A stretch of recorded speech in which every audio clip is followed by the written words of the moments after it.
तेलंगाना के नायब वज़ीर आला व वज़ीर डॉक्टर टी राजया और कुल-हिंद मजलिस इत्तेहादुल मुस्लिमीन के रुकन असम्बली कौसर मोइनुद्दीन ने गोलकुंडा सरकारी दवाखाने का दौरा किया।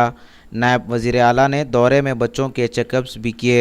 मरीज़ों से फ़र्दन मुलाकातें करते हुए दवाखाने के मसाइल को दरियाफ़्त किया, जिस पर मरीज़ों ने दवाओं की अदम मौजूदगी, पलंगों के बोसिंदा होने और स्टाफ की कमी की शिकायतें नायब वज़ीर आला से की, जिस पर नायब वज़ीर आला व वज़ीर टी राजया ने तयक़ुन दिया कि इन तमाम मसाइल को हल कर लिया जाएगा। इस मौके पर नायब वज़ीर आला के हमरा रुकन असम्बली कौसर मोइनुद्दीन और दीगर लोग भी मौजूद थे।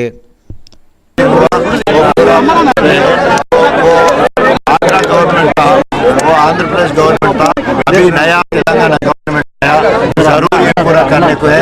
ये बोले तेलंगाना करने में जरूर हर एक पेशेंट को सरकार दवा देने को है और ये पूरा इम्प्रूव करने की मैं कोशिश कर रहा हूँ। खाली ये 22 दिन का बेटा है तेलंगाना, 2 तारीख को तेलंगाना बने और 26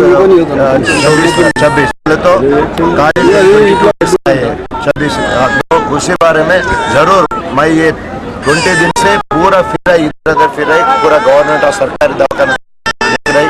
तो क्या भी अब वो पहले स्ट्रीमलाइन करना पड़ता, वो कौन डॉक्टर पैरामेडिकल स्टाफ और फोर्स पर्सन अच्छी तरफ काम करना पड़ता।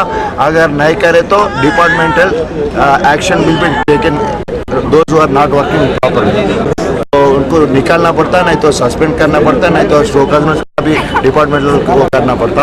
और बाद में और एमएलए ये पूरा देखने को